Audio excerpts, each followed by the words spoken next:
Okay, so today we're going to talk a little bit about the transparency in learning teaching approach, or a TILT. And the basic goals of the TILT approach, as developed by Mary-Ann Winklemas, who developed this a number of years ago and now has moved full time into working with this, is to demystify the learning process, to optimize student learning, and help understand what they're doing and why they're doing it, the things they're doing in their classes. Um, Not reducing equity gas, it's reducing equity gaps. This was put together late last night. Basically, one of the issues is that there's this whole hidden curriculum thing, where some students come in very well prepared for college because they may have siblings who went to college, they may have parents who went to college, they may have gone to schools that do a lot of college preparation and so forth. And other students do not have that same familiarity with college and expectations of college. And many students, when they take their first assessments in classes, see it as essentially a way of learning what the professor expects from them. And, we shouldn't have students wasting their time trying to determine what's expected of them. The goal of the TILT approach is to be transparent about those expectations so that students can focus their effort on actually what we'd like to have them focus their effort on, rather than trying to guess what they are expected to do. There's three elements of TILT. One is the purpose, the task, the second is the task, and the third is the criteria. And Mary-Ann Winklemas argues that this can be used not just in classes, but for pretty much any meeting or group activity. And the notion is that we could use the TILT approach in any task or activity that we're doing with faculty committees, for example, as long as we're very clear about what the purpose is, what the task will be doing, and what the criteria for evaluating the success of that group is. It's a general approach that can be used in many areas, but because it's transparency in learning and teaching, we'll be focusing on that aspect of it. The purpose is basically, helping students understand why you're doing what you're doing. That students, for example, if you're using active learning techniques in class, which is certainly what the research suggests is most effective in increasing long-term recall and students' ability to take concepts they've learned and apply them in new circumstances, students generally don't like that they prefer, in general, based on numerous surveys and numerous studies, they prefer being lectured at, partly because they're used to that, and also because it's easy to believe that you're understanding everything. It's really easy to get this positive feel that everything that the instructor is saying to you or lecturing at you makes sense until they try to apply it. When you're using active learning techniques, it becomes really obvious quickly, often, that students don't fully grasp some of the concepts, and that doesn't feel as good.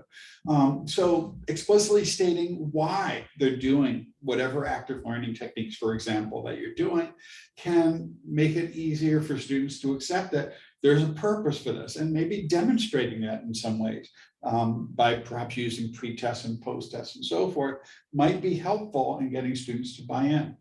And also, a lot of what students see they're doing in their classes, they often perceive, faculty don't perceive it this way, but students often perceive it as being busy work. They're just jumping through some hoops that are thrown in front of them without necessarily understanding why. And one of the things you should transfer to students, or to help students understand, is why this material or why the skills they're developing are going to be important for them. If students don't think that what they're learning is relevant, they're not going to put as much interest, they're not going to be as engaged with the work, they're not going to be as motivated to do the work, and they're not going to learn it as well. So if we can help students connect what we're doing in our classes to things that they value in terms of their future goals, in terms of their career, or their future educational plans, it creates, again, much more intrinsic motivation and makes it easier for people to learn things. If you're asked to learn something that you don't care about at all and you don't think is very useful, you're not going to spend as much effort on it and you're not going to understand it as well. Oh, I messed up with the slides. Again, I did this late. I didn't run through this before. But in terms of the task, whatever you're asking students to do, whatever the learning activities they'll be doing, it really helps to provide clear step-by-step instructions for everything you're doing. You could use rubrics and you could use exemplars of a variety of high quality work to help students understand what's expected of them. And one of the nice things about having these transparent instructions is it makes student work easier. So they're not wasting time going off in a non-productive direction, doing something that's not what you wanted them to do.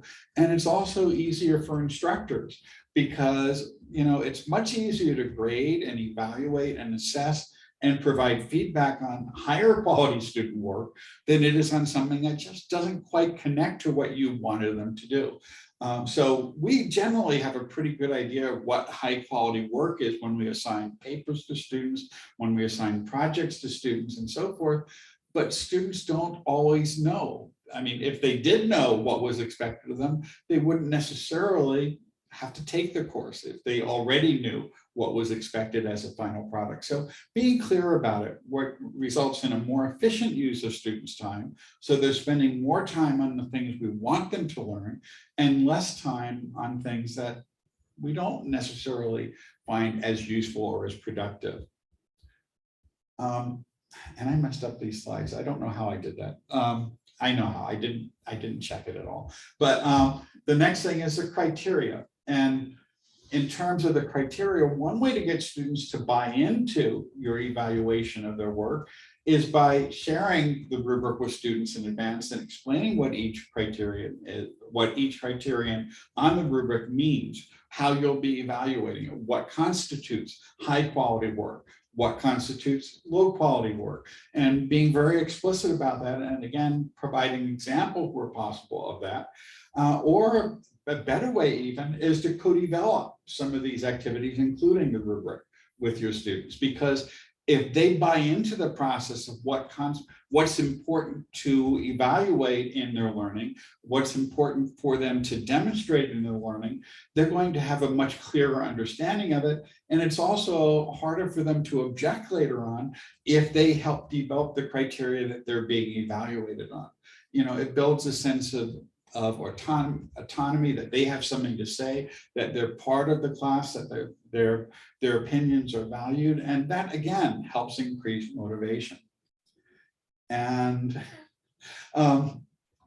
there's a lot of research that's been done on tilt approach over the years, and there's several active research projects going on now, and faculty are encouraged to sign up for research projects on the tilt website. And basically what they found so far is that even if there's just one assignment done on a gateway course that uses the tilt approach on that assignment, that results in higher student performance, higher grades. It leads to higher student retention in the college. It improves student motivation, and it also improves student self-regulation. And what the research in general finds, and this is true about most research on effective teaching methods and evidence-based teaching practices, is that the tilt approach improves the performance for all students, but it disproportionately improves the academic performance, persistence, and success of students who are first-gen students, for students who come from low-income households, Pell-eligible students, and so forth, and for minoritized students. All of those groups benefit disproportionately more. All students do better, but the gains are largest for the students who are typically more likely to be left behind in the educational process. So it narrows those equity gaps and benefits everyone, which I think makes a lot of sense. And also, this is speculation, but it might be interesting to, given, for example, the concern about ChatGPT and so forth, and academic dishonesty sites, integrity violations, which became kind of its own pandemic during the pandemic. If we shift students' focus to the skills that they need to develop, and if we focus on the fact that these are skills that they're going to need later in life, it's conceivable, at least, that many students might be less likely to use AI tools or to use the academic integrity violation sites to keep themselves out of learning the material. So that would be interesting to see, but there hasn't been any research on that I'm aware of. And that's pretty much all I have. So I thought I'd just open it to general conversation, and sorry about the sloppy slides. I did this kind of late last night. So let me stop the slides. Any thoughts or reactions? I guess my main reaction is that a lot of this resonates with what we read in inclusive teaching. Mm-hmm. So, and the structure stuff in particular. So right, it overlaps with that completely, pretty much. Mm-hmm. And they cite the tilt approach in it, and she cites their work too. She was on our podcast last week, and she did talk about the work of Vichy Hathi and Billy Hogan in terms of structure. So, the nice thing is that pretty much all of the research done by people in cognitive science and in terms of educational researchers, by psychologists, it all comes to the same conclusions about what is effective. There's not a lot of disagreement out there. The main disagreement just comes from faculty who are just resistant to trying techniques Mm-hmm. that make their lives easier in many ways. Now, there is a cost to using a tilt approach. You can't just throw out an assignment and let students, figure it out on their own. But on the other hand, the reward for having higher quality student work is you get to read or to view higher quality student work, and that has a pretty substantial payoff. And if you're teaching the same courses over and over again, much of the materials you develop could be used in future semesters, but there is a startup cost to it. One of the things she does talk about, and she talked about that in the podcast a little bit, is that sometimes one of the learning objectives is to let students struggle a little bit and wrestle with the concept without providing that. And her suggestion there is, if one of the learning goals is to face students with one of those wicked problems, as they're called, where it's not clear how to go about it or how to solve it, you could make that still transparent by telling them that there are no obvious solutions and they're going to have to wrestle with it. And the part of the learning objective for that activity is to learn to wrestle with uncertainty and to, because many types of problems we face don't have clear solutions where you can apply some technique and resolve something, using some disciplinary approach. And that by itself can be a useful learning experience. But let students know that that's expected, that it's normal to be struggling with these, that it's normal to not be able to know the clear solution for some type of problems, and know that that's kind of how science makes progress, or how learning takes place, by wrestling with problems that have not been easily addressed or solved in the past. Well, and honestly, it's a good life lesson. Yes. That not everything is nice and cut and dried. But that's not what most students have been told all through their education up until college. They're given certain problems and certain solutions to those problems. And, they see, especially their science courses and math courses, not as an exploration to try to understand the world, but they see it as a set of things to memorize and to apply certain equations and rules, which takes all the fun out of science in a lot of ways. Yeah. But I really like the tilt approach. And yeah, the website looks like it has a lot of great. Oh, and the website has lots of resources, with examples of using it and so forth. Yeah. And in that website, there's also a call for people to do some research with them, or to, if anyone wants to do some research on some of this, they're willing to share some of the data. So, Cool. so it's an interesting approach, and I know I need to do more of it myself, you know. I had a lot of examples in some of my classes that were back in Blackboard, but they didn't port over when I moved to Oh. Brightspace. So a lot of the samples kind of got lost when I built new versions of those courses. And that was my own fault. I should have downloaded them. But now going forward, I can start rebuilding some, or I can create some of my own, you know. Mm-hmm.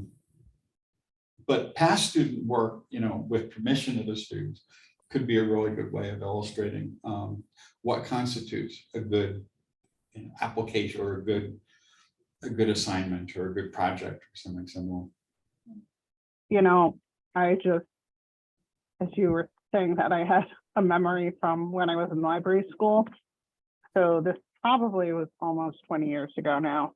But there was an assignment that I had in my reference class, and I said, you know, are there examples for us, you know, to get an idea of what's expected?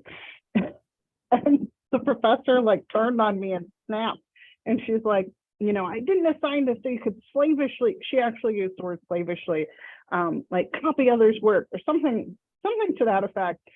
She was so mean, I actually walked out of the room and cried in the bathroom because she was so mean. No. That's not how No, that's not the goal. Yeah. I mean, with some creative work, you might want to leave things open, you know, for student exploration. But one of the things that's generally advocated by people who advocate for tilt, we didn't talk to about this specifically, but you know, when you provide examples, you don't want to just provide one example. You want to provide a variety of examples, so that way students can see there's more than one way of doing good quality work. Because I know in the past, sometimes when I shared one example of high quality student work, all the future submissions in future classes tend to look just like that. I mean, there are variations on the theme, but you know, that again is very constraining. So let students know this is what you expect, this is a rubric, but there's a lot of ways in which you can achieve that goal. So yeah. I know exactly what you're talking about because I'm in this online art class, and like one of the activities is like basically create like a vision board of your creative DNA. And I was like, I have no idea what creative DNA means. And a lot of people really, I could tell a lot of people were sort of operating from the same place as the teacher because she only had her example. So yeah, I agree that it would make sense to have multiple examples. so that's something when I have built-in examples, I've tried to do a variety for that reason, because if students only see one example of how to do this successfully, that's what they would tend to use as their framework. And generally that, again, it's not as open for them to display their own creativity. And it's also really boring for us to see the same type of thing redone over and over again. Yeah. And I know a friend of mine has some history assignments where, you know, she'll just rule out some things because she said everyone chooses those topics. You can't do this topic, do something different.